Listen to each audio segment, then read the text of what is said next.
에게 주시는 말씀은 에베소서 5장 1절부터 2절까지 말씀입니다. 에베소서 5장 1절 2절 말씀 제가 봉독하도록 하겠습니다. 그러므로 사랑을 받는 자녀같이 너희는 하나님을 본받는 자가 되고 그리스도께서 너희를 사랑하신 것 같이 너희도 사랑 가운데서 행하라. 그는 우리를 위하여 자신을 버리사 향기로운 제물과 희생 제물로 하나님께 드리셨느니라. 아멘.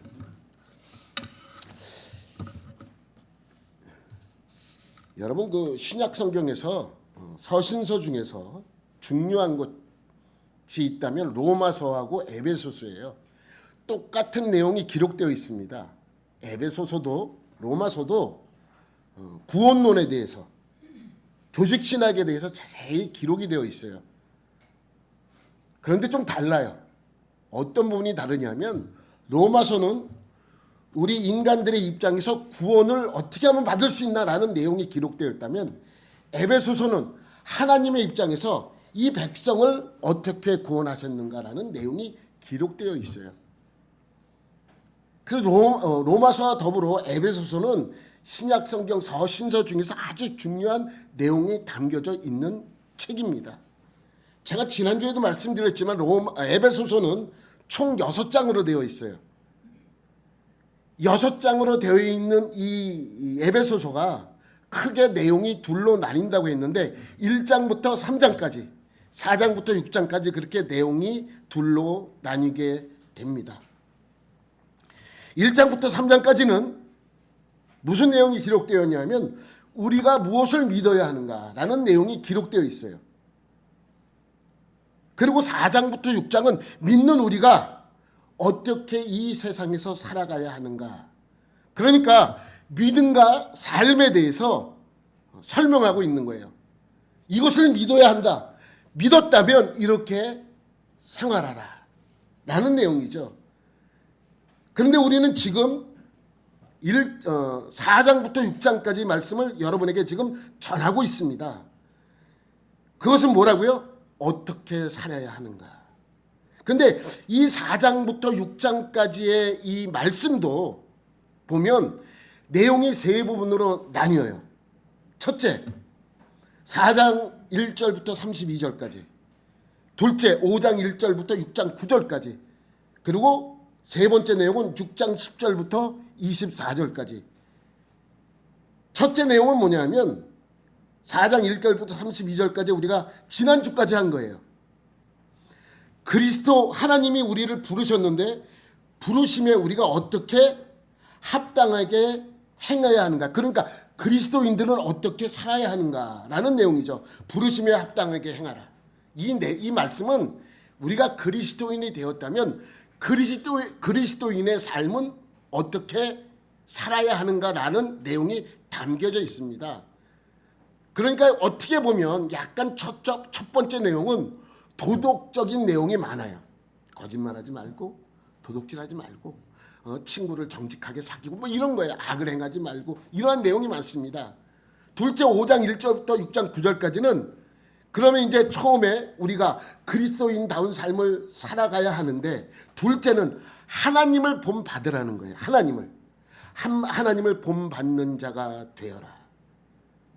그럼 마지막 셋째 6장 10절부터 24절까지는 그 유명한 하나님의 전신갑주를 입으라 라는 내용입니다. 우리는 지금 그리스도인은 어떻게 살아가야 하는가라는 부분에서 두 번째 부분인 5장 1절 2절 그러니까 둘째 내용을 오늘부터 시작을 하게 되는 것입니다. 여러분 신앙생활을 하면서 그리스도를 본받으라는 말씀은 많이 들으셨을 거예요. 많이 들어봤죠? 그리스도를 본받아. 근데 오늘 본문의 말씀처럼 하나님을 본받으라 라는 말씀은 아마 거의 들어보지 못하셨을 거예요. 아니요, 성경에 없다는 말씀이 아니라 우리는 그리스도를 본받는 자가 되라는 말씀은 성경에 많이 있는데 하나님을 본받으라는 말씀은 그렇게 많지 않아요. 아마 거의 들어보지 못했을 것입니다. 그죠? 여러분 그리스도를 본받으라는 말은 많이 들어봤잖아요.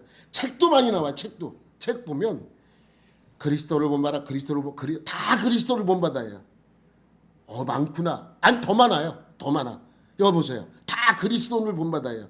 그런데 재미있는 것이 있습니다. 이것을 쓴 원작자는 한 사람이에요. 한 사람이 쓴 책을 이렇게 많이 번역을 해놓은 거예요. 너무 은혜가 되니까 이 사람들이 다 보는 사람마다 내가 번역해줘. 그래서 이렇게 많은 책들이 나와 있습니다. 이것을 쓴 사람은 토마스 아 캠피스라는 사람입니다. 토마스 아 캠피스. 이거는 고전으로서 우리가 꼭 한 번은 읽어봐야 합니다. 그리스도인이라면 그리스도를 본받는 삶이 무엇인가라는 그러한 내용으로 가득 찬 내용입니다. 여러분 책으로 나왔기 때문에 유명한 것이 아니에요. 우리 오해하면 안 됩니다. 우리 그리스도인들의 삶은 그리스도를 본받는 삶을 살아야 합니다. 그만큼 중요하기 때문에 책으로 나온 거예요. 그만큼 중요하기 때문에 책으로 나온 거지 책이 유명해졌기 때문에 그것이 중요한 것이 아닙니다. 그런데 오늘 본문은 그리스도를 본받으라 라는 말씀이 아니라 누구를 본받으라고요? 하나님을 본받으라. 그럼 그리스도를 본받는 것과 하나님을 본받는 것은 무엇이 다른가? 하나님을 본받으라는 것은 하나님의 무엇을 본받으라고 말씀하는 것인가? 하나님을 본받으라 무엇입니까, 여러분? 뭔 것 같아요? 하나님을 닮으라는 것입니까? 여러분, 오늘 본문에서의 말씀, 하나님을 본받으라는 이 말씀은 닮는 것, 이 정도를 요구하고 있지 않아요. 오늘 본문에서 우리에게 요구하고 있는 것은 한번 1절 말씀 볼게요. 시작. 그러므로 사랑을 받는 자녀같이 너희는 하나님을 본받는 자 되고. 여기서 본받는 자는 헬라어로 미메타이라 그래. 미메타이. 그냥 이런 글자가 있다라는 것만 알아두세요. 미메타이. 근데 이 단어는 닮는 것을 이야기하는 말씀이기도 하지만 이 단어 안에는 본 뜨는 거 있죠. 본 뜨는 거 있죠. 여러분 뭐 만들어서 본 뜬다 그러잖아요. 본 뜨는 것의 의미가 더 강합니다. 본 뜨는 거예요. 그러니까 우리는 하나님의 본받는 자 이렇게 부드럽게 번역될 수 있지만 좀 더 딱딱하게 번역하면 너희는 하나님을 본 뜨는 자가 되는 거예요. 이게 말이 안 되죠. 우리가 어떻게 하나님을 본 뜰 수 있겠습니까? 그러니까 이 말씀은 하나님을 본받는 담는 그 정도를 요구하는 것이 아니라 하나님을 찍어내는 것처럼 본 뜨는 것을 말씀하고 있는 거예요. 여러분, 그럼 만약 그렇다면 사도 바울의 이 에베소서에서 요구하는 이 요구는 좀 지나친 것 같습니다. 피조물인 유한한 우리가 어떻게 창조주이신 무한하신 하나님을 본떠서 살 수 있겠습니까? 그잖아요. 무한하신 하나님을 유한한 우리가 어떻게 본뜰 수 있겠습니까? 여러분, 사도 바울이 우리에게 하나님을 본떠서 살라고 하는 것은 하나님의 비공유적 속성을 이야기하는 것이 아닙니다. 공유적 속성을 우리에게 이야기하고 있는 것입니다. 여러분, 공유할 수 있는 속성을 본받으라고 설명하고 있죠. 그러면 하나님의 속성 중에는 하나님과 공유할 수 없는 비공유적 속성과 공유할 수 있는 공유적 속성이 하나님에게 있는데 비공유적 속성은 하나님만 갖고 계신 것을 말씀하는 것입니다. 비공유적 속성은 너무 많아요. 우리에게는 없고 하나님에게 있는 것은 셀 수 없을 정도로 많습니다. 그러면 그 중에 몇 가지만 여러분에게 말씀드리자면 이런 것들입니다. 첫 번째가 자존하심입니다. 자존하심. 이 말은 하나님은 존재의 기원이 없다라는 뜻입니다. 하나님은 스스로 계십니다. 이 세상의 모든 것은 다 시작이 있어요. 시작이 없는 것 여러분 말해보세요. 없어요. 전부 다 시작이 있어요. 이 별도, 이 나무도, 여기 있는 화분도, 여기 있는 인형들도, 저도, 여러분도, 이 의자도, 이 테레비도 전부 다 시작이 있습니다. 태어난 날이 있어요. 여러분, 여기서 태어나지 않았는데 난 영원히 난 태어나지 않았어. 나는 그냥 예전부터 그냥 존재했어 라는 사람 있습니까? 그런 사람을 우리는 죄송합니다. 또라이라고 합니다. 누굴 얘기하냐면 박태선이 이야기입니다. 박태선이는 1980년 설교 중에 자기가 하나님이라고 얘기를 했어요. 그래서 자기는 태어난 날짜가 5798년이 됐다 그랬어요. 그래서 자기 나이가 5798살이 됐대. 그리고 10년 뒤에 죽었어. 몇 살에 죽은 거예요? 5808살에 죽었어요. 그러니까 개소리. 죄송합니다. 이것도 물론 자기가 하나님이다라고 이야기를 하면 여러분 생각해 보세요. 그러면 5798년 전에 태어난 거 아니에요. 그럼 자기도 뭐예요? 시작이 있는 거 아니에요. 그리고 끝나버렸잖아요. 여러분, 이 세상의 모든 것이 다 태어난 시작이 있다면 그 시작이 있다라고 하는 그 말 속에는 무슨 뜻이 담겨져 있냐면 끝이 있다는 것을 의미하는 것입니다. 시작이 있다는 건 뭐가 있다는 거예요? 끝이 있다는 것이죠. 그러나 하나님은 시작이 없으신 분입니다. 모세가 호렙산에서 불꽃 가운데 나타난 하나님을 보죠. 그래서 당신은 누굽니까? 라고 물어봐요. 그랬더니 그냥 하나님께서 뭐라고 대답하십니까? 나는 스스로 있는 자라고 스스로 있는 자다. 내가 누구냐고? 나는 그냥 나야. 나는 그냥 스스로 있는 자야. 라고 말씀합니다. 그러니까 하나님은 존재의 기원이 없으신 거예요. 이렇게 시작이 없으시기에 끝도 없으신 분이 자존하시는 하나님이시라는 것입니다. 우리의 이상과 생각으로는 참 이해가 안 돼요. 힘듭니다. 그렇죠? 그런데 그것이 믿어져요. 이것이 바로 하나님이 요구하는 믿음입니다. 여러분, 두 번째로 하나님의 비공유적 속성 중에는 자족하심이 있습니다. 자족한다는 것은 뭐냐면 우리 인간들은요, 항상 어떤 환경이나 물질이나 상황 같은 매개를 통해서 필요한 어떤 것들을 얻고 만족감을 느끼거나 아니면 반대로 불만족을 느낍니다. 그러나 하나님께서는 필요한 것이 없으시기 때문에 아무것도 필요가 없으세요. 필요한 것이 없다는 것은 만족도 불만족도 없다는 말씀이죠. 아무도 의지하지 않아도 하나님은 스스로 모든 것을 얻을 수 있기 때문입니다. 그렇기 때문에 그분은 스스로 만족하시는 분이에요. 스스로 자족하시는 분이라는 뜻입니다. 반대로 우리는요, 필요한 것이 너무 많아도 너무 많아. 당장 아침에 일어나면 먹을 거 없나? 음식부터 찾잖아요. 음식 없네, 먹을 게 없네. 예? 또 나올 때 뭣도 필요해요. 옷도 필요해요. 벌겁고 나올 수 없잖아요. 집이 필요하고 가정이 필요하고 숨을 쉬어야 되는 산소도 필요하고 햇빛도 필요하고 비도 필요하고 필요한 것이 너무 많아요. 농사 짓는 사람은 비가 안 오면 왜 비가 안 오나? 비를 너무 원하죠. 우리에게는 없어서는 안 될 것이 너무너무 많이 있습니다. 그렇지만 하나님은 필요한 것이 없다는 것은 스스로 자족한다는 의미를 담고 있는 거예요. 자족. 필요 없어요.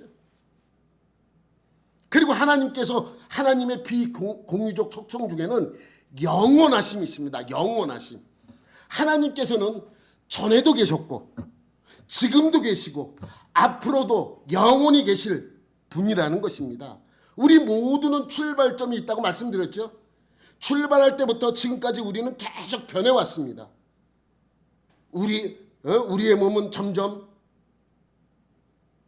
좋은 말로 성숙해지고 나쁜 말로 늙어지는 거죠. 그리고 결국 늙어진 이 몸은 썩어서 없어질 날이 온다는 것입니다. 그러나 하나님은 변화도 없고 출발점도 없는 영원한 분이라는 것입니다.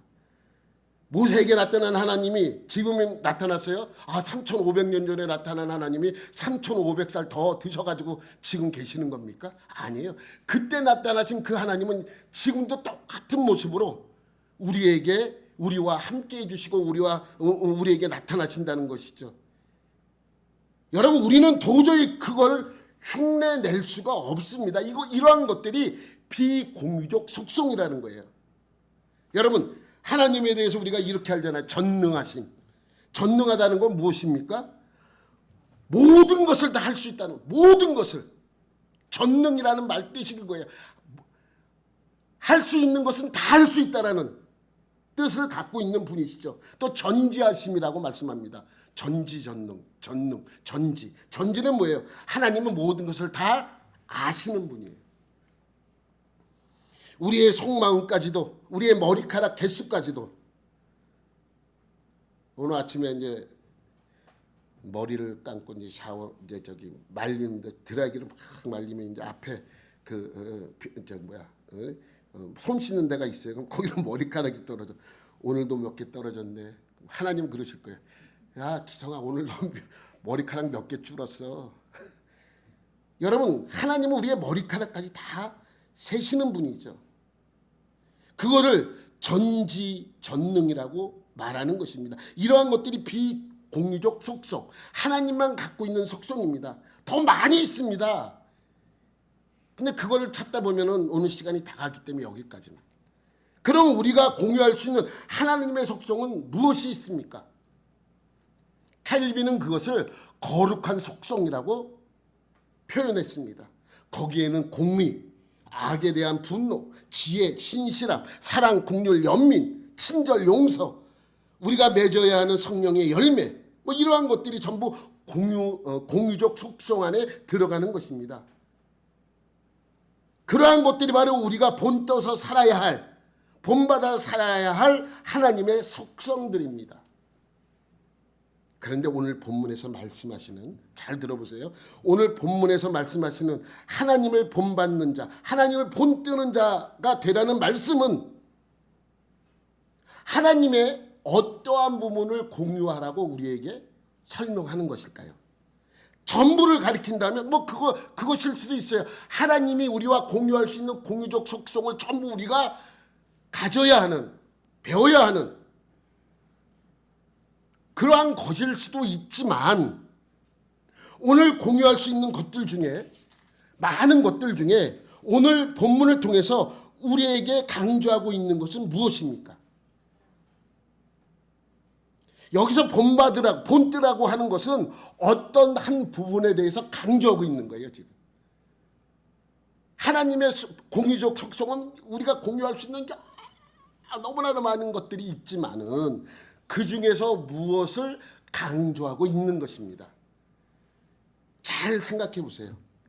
눈치 빠른 분, 새아 같은 건 벌써 다 성경 보고 다 알았을 텐데 이것은 뭐와 연관이 있냐면 4장 마지막 구절하고 연관이 있습니다. 우리 4장 마지막 구절 한번 읽어볼까요? 앞에 있어요, 앞에. 시작. 서로 친절하게 하며 불쌍히 여기며 서로 용서하기를 하나님이 그리스도 안에서 너희를 용서하신가 같이 하라. 서로 친절하래요. 불쌍히 여겨주래요. 그리고 용서해 주래요. 근데 그 용서는 어떻게 하라고요? 그리스도 안에서 우리를 하나님이 용서해 준 것처럼 우리도 그렇게 하라고 말씀하고 있죠. 그러니까 여기서 본받으라고 하는 것은 무엇에 초점이 맞춰져 있습니까? 용서. 그래서 5장 1절에 바로 뭐라고 말씀하세요? 그러므로 사랑을 받는 자녀같이 너희는 하나님을 본뜨는 자가 되고. 무엇에 관하여 지금 강조하고 있는 거예요? 용서. 바울은 믿는 그리스도인은 어떻게 살아야 하는가에 있어서 첫 번째, 부르심을 받는 일에 합당하게 행하라. 그러니까 그리스도인답게 살라. 4장 1절에 명령을 했고 우리에게 요구했습니다. 이것은 너희가 예수를 구원자로 믿는 그리스도인이 되었으면 그리스도인답게 살아가야 한다면서 그에 따르는 실천 방향을 설명하고 있었습니다.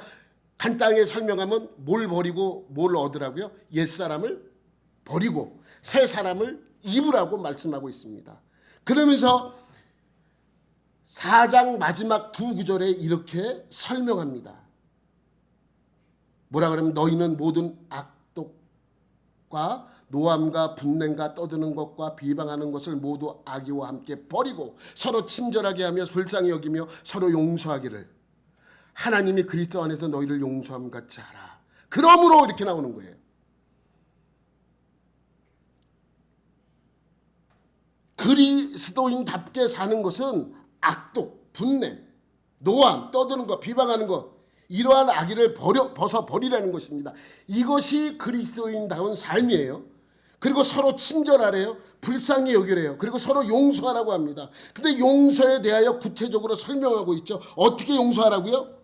하나님이 너희를 그리스도 안에서 용서하신 것처럼 너희도 용서하라는 거예요. 용서는 그리스도인이 해야 할 행동 중에 하나입니다. 물론 하나님을 본뜨는 것이 용서만에만 있지 않지만 오늘 본문에서 설명하고 있는 하나님을 본뜨는 것을 강조하고 있는 이 말씀 속에는 용서의 내용이 집중되어 있다는 것을 여러분 아셔야 합니다. 그러므로 5장을 시작하면서 이렇게 하나님을 본받는 자라고 명령하는 것이죠. 그러므로 너희 사랑을 받는 자녀같이 너희는 하나님을 본뜨는 자가 되고 라고 설명하고 있는 것입니다. 그러니까 이 말씀은 5장 1절 말씀은 하나님을 본뜨는 것은 무엇에 대하여 설명하고 있다는 거예요? 용서입니다. 용서. 뭐 용서만 있는 건 아니에요. 그렇지만 여기서 이 본문에서 요구하고 있는 것은 용서에 집중되어 있는 것입니다. 여러분 가만히 보면 이제 5장부터 약간 상황이 바뀌어요. 4장은 약간 도덕적인 측면이 강하게 있었어요. 그렇죠? 도덕적인 측면이 많았어요. 그런데 5장으로 넘어오면서 무엇으로 바뀌냐면 영적인 싸움으로 바뀝니다. 슬쩍 넘어가요. 육적인 싸움에서 영적인 싸움으로 슬쩍 넘어갑니다. 우리가 신앙인으로서 살아가면서 신앙생활이 도덕적인 싸움인 경우가 훨씬 많습니다. 이제 우리는 5장, 6장을 살펴보면서 그것이 도덕성과 윤리성을 뛰어넘는 훨씬 높이 올라가는 영적인 문제인 것을 알게 되고 그때 비로소 하나님이 원하시는 신앙인의 모습을 찾을 수 있게 됩니다. 여러분 육적인 것으로 끝나면 그냥 여러분 뭐 불교도 똑같잖아요. 선한 행동을 하면서 살아가라고 말하는 건 똑같지 않습니까? 여기서 끝나면 아무 의미가 없어요. 영적인 상황으로 넘어가야 합니다. 그래서 우리는 영적으로 넘어갈 때 제일 먼저 해야 될 것이 뭐냐면 하나님을 본받는, 하나님을 본뜨는 자가 되는 것부터 시작을 하는 거예요. 용서해 주는 것부터 시작을 하는 거예요. 여러분 하나님을 본받는 자가 되라고 우리에게 말씀하시는 것은 우리의 부족함을 아시는 하나님께서 이러한 것을 우리에게 요구하시는 것은 이것을 잘하나 못하나 평가하기 위함이 아닙니다. 야, 너 잘했어. 그러니까 넌 일로 와. 아, 넌 못했구나. 넌 저쪽으로 가. 이렇게 말씀하고 있잖아요. 우리가 그것을 지켜내지 못할 것을 하나님도 아시기 때문에 우리에게는 그것을 요구하지 않습니다. 여러분 똑같아요. 뭐냐면 여러분 자녀가 공부를 전부 다 잘하진 않잖아요. 항상 뭐 좀 잘하면 중간쯤 하고 좀 못하면 중간 밑에서 놀고 뭐 이래요. 그런 아이에게 야, 너 이번에 우등상 받으면 아빠가 뭐 해줄게. 우등상을 받을 수 있을 것 같아서 그 조건을 제시하는 것입니까? 아니잖아요. 그렇지만 네가 우등상을 받았으면 좋겠어라는 그 마음이 담겨져 있듯이 하나님은 이 요구를 우리가 지켜내지 못할 것을 아시면서 계속 요구하고 계시는 거예요. 그것이 우리의 평가 기준이 아니라는 것입니다. 성경은 어떻게 보면 우리를 한없이 좌절시키기도 하지만 어떻게 보면 우리가 상상할 수 없는 약속을 하고 있는 것을 볼 수 있습니다. 그래서 우리에게 가장 중요한 신앙의 형태는 하나님을 본뜨기 위해야 해야 할 일이 먼저 하나님을 알아가는 것입니다. 왜냐하면 우리는 먼저 하나님을 알아야 하나님을 본뜰 수 있기 때문입니다. 하나님을 몰라요. 근데 하나님은 어떻게 본뜰 수 있습니까? 너 있잖아, 가서 별 모양을 본떠서 가져와. 별 모양이 어떻게 생겼지? 오각형으로 생겼나 육각형으로 생겼나 아니면 뭐 이상하게 생겼나 모르잖아요. 알아야 오각별을 만들어 육각별을 만들어 알아야 내가 그것을 본뜰 수 있지 않습니까? 여러분 요즘 새벽 예배 본문이 욥기예요. 욥기.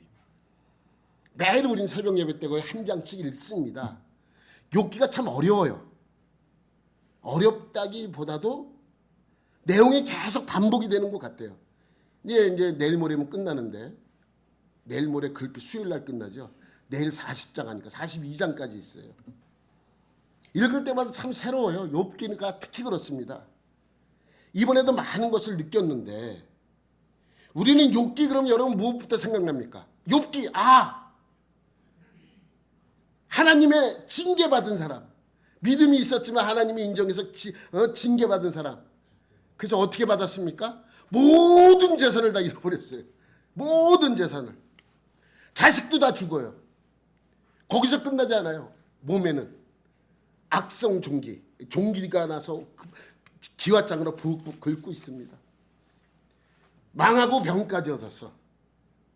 그런데 어떻게 됐어요? 믿음을 지켰더니 마지막 장 먼저보다 더 큰 축복을 받아요. 우린 그것만 알아요. 근데 욥기에서 중요한 것은 우리가 알고 있는 1장, 2장, 42장의 내용이 아니에요. 내가 지금 말씀드린 것은 1장, 2장, 마지막 42장의 내용이에요. 욥에서 우리가 알아가야 될 것은 3장부터 41장까지의 내용입니다. 훨씬 많죠. 훨씬 많아요. 이 많은 장에는 등장인물이 몇 명 있죠. 욥의 세 친구, 욥, 그리고 엘리후라는 친구가 또 나와요. 엘리후라는 친구. 그 다음에 마지막에 하나님이 등장해요. 5사람과 하나님이 등장하는 말씀이 3장부터 41장까지 내용이 가득 차 있습니다. 여러분 1장, 2장 마지막 장을 알고 우린 욥기를 안다고 말하면 안 됩니다. 그러면 이 세 친구와 욥이 싸우는 내용은 뭡니까? 이 세 친구들은 줄기차게 요구하는 것은 권선징악이에요. 네가 지금 이렇게 된 것은 네가 죄를 범했기 때문이야. 욥은 뭐라 그래요? 아니야, 나는 죄를 진 적이 없어. 나는 진짜 하나님 앞에서 온전히 살았어. 그것을 하나님이 아셔. 라고 계속 항변하는 내용으로 가득 차 있습니다.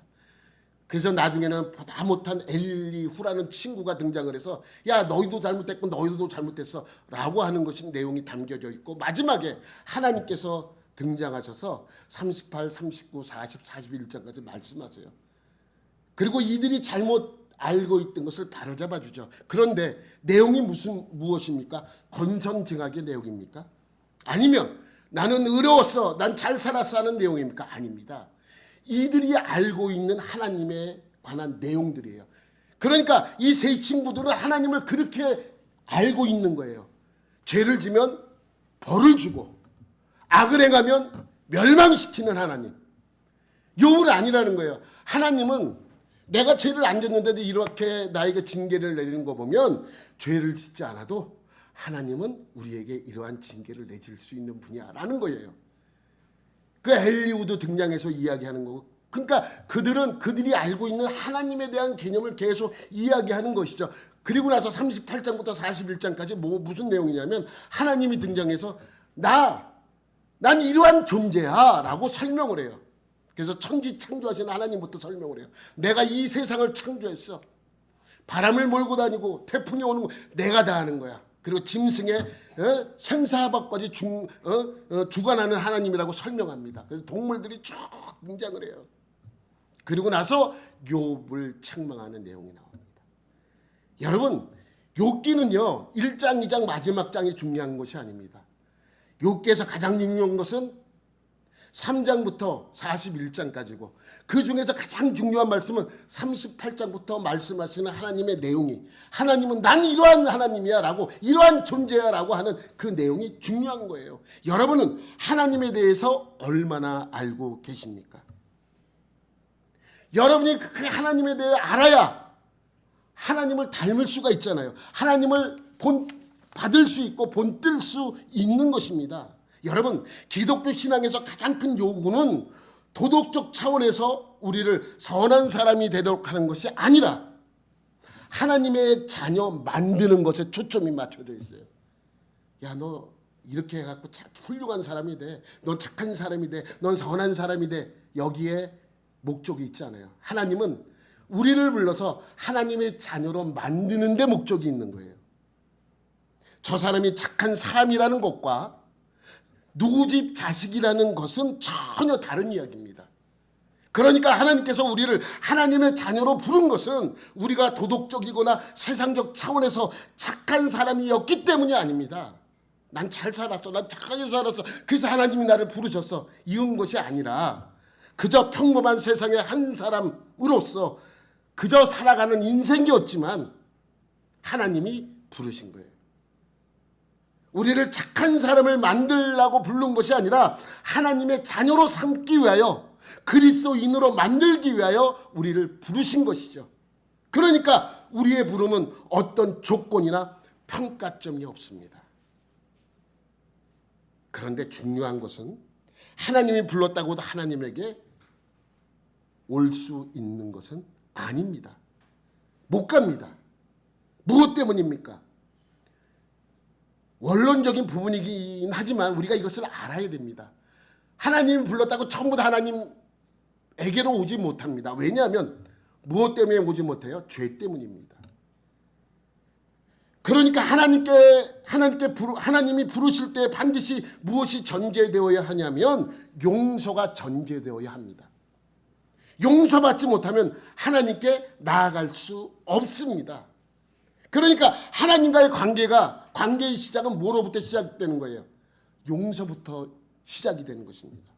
우리가 하나님께 나아갈 때 제일 먼저 용서받아야 하는데 용서는 어떻게 해야 받을 수 있는가? 어떻게 해야 받을 수 있어요? 예수님 편에 서야 합니다. 예수님을 구원자로 믿어야 합니다. 그래야 용서받을 수 있습니다. 그렇게 우리를 자녀 삼기 위하여 용서해 주기로 계획했잖아요. 그 계획이 무엇입니까? 그 계획. 하나님이 우리를 용서해 주겠다고 작정하고 세운 계획이 무엇입니까? 자기의 독생하신 예수를 이 세상에 보내서 십자가에 못 박혀 죽게 하시는 일입니다. 그래서 십자가에서 죽을 때 아들의 처절한 울부짖음에도 눈을 돌리면서까지도 외면하셨습니다. 이것은 단순한 죽음이 아니라 우리를 용서해 주는 십자가의 죽음입니다. 하나님께서 우리를 용서하기 위해 자기 몸을 찢는 고통보다 더한 고통, 자기의 독생자를 찢어 죽이셨기 때문입니다. 그런 아픔을 감수하신 것은 우리를 용서해 주기 위해서입니다. 이 내용이에요. 그래서 4장 마지막 절에도 5장 1, 2절의 말씀에도 똑같은 말씀이 있는 거예요. 서로 친절하며 불쌍히 여기며 서로 용서하기를 하나님이 그리스도 안에서 너희를 용서하신 것 같이 하라. 그러므로 사랑을 받는 자녀같이 너희는 하나님을 본받는 자가 되고, 어떠한 부분이요? 그리스도께서 너희를 사랑하신 것 같이 너희도 사랑 가운데서 행하라. 그는 우리를 위하여 자신을 버리사 향기로운 제물과 희생 제물로 하나님께 드리셨느니라 라고 선포하고 있는 것이죠. 여러분, 여기엔 공통적으로 들어간 말씀이 있죠. 그리스도라는 말씀입니다. 하나님은 자기 목숨보다 더 소중한 아들 예수를 우리를 용서하여 구원하기 위해 우리 대신 죽게 하는 고통을 감수하셨듯이 우리도 친구와 이웃을 용서하기 위해 그런 고통을 감수하라. 하나님을 본받는 본뜨는 자가 되라고 요구하고 있는 것이죠. 하나님이 그랬던 것처럼, 하나님은 그런 고통을 감수한 것처럼 너희도 그 고통을 감수하면서 친구를 용서하고 이웃을 용서하라고 설명하고 있는 것입니다. 그러니까 하나님을 본뜨는 자, 하나님을 본받는 자는 하나님의 모든 것을 지금 지적하고 있는 것이 아니라 어느 부분에서요? 용서하는 부분에 대해서. 그래서 오늘 본문의 내용입니다. 물론 하나님을 본받아야 할, 본떠야 할 것들이 많이 있지만 오늘 본문은 용서에 초점이 맞춰져 있다는 것입니다. 여러분, 하나님을 본받는 것이 얼마나 어렵고 무서운 것인지 알아야 합니다. 우리 신앙은 언제나 무엇 때문에 넘어지냐 하면 무엇이 옳은가? 라는 문제 때문에 넘어지는 경우가 많습니다. 옳다, 그르다. 이런 것들을 말하는 것이죠. 옳기 때문에 화를 내도 되고, 옳기 때문에 심판해도 되고, 옳기 때문에 때려도 되고, 옳기 때문에 그를 지적해도 된다는 그런 생각을 갖고 있죠. 왜냐하면 상대방이 틀렸기 때문입니다. 이러한 것들 때문에 우리가 무너지는 경우가 참 많아요. 여러분, 기독교는 무엇이 옳으냐를 요구하지 않습니다. 너희가 삶을 살 때 옳게 도덕적으로 옳은 방법으로 살아가라고 먼저 요구하고 있지 않습니다. 우리가 다른 사람보다 나아서 하나님의 자녀 된 것이 아니기 때문입니다.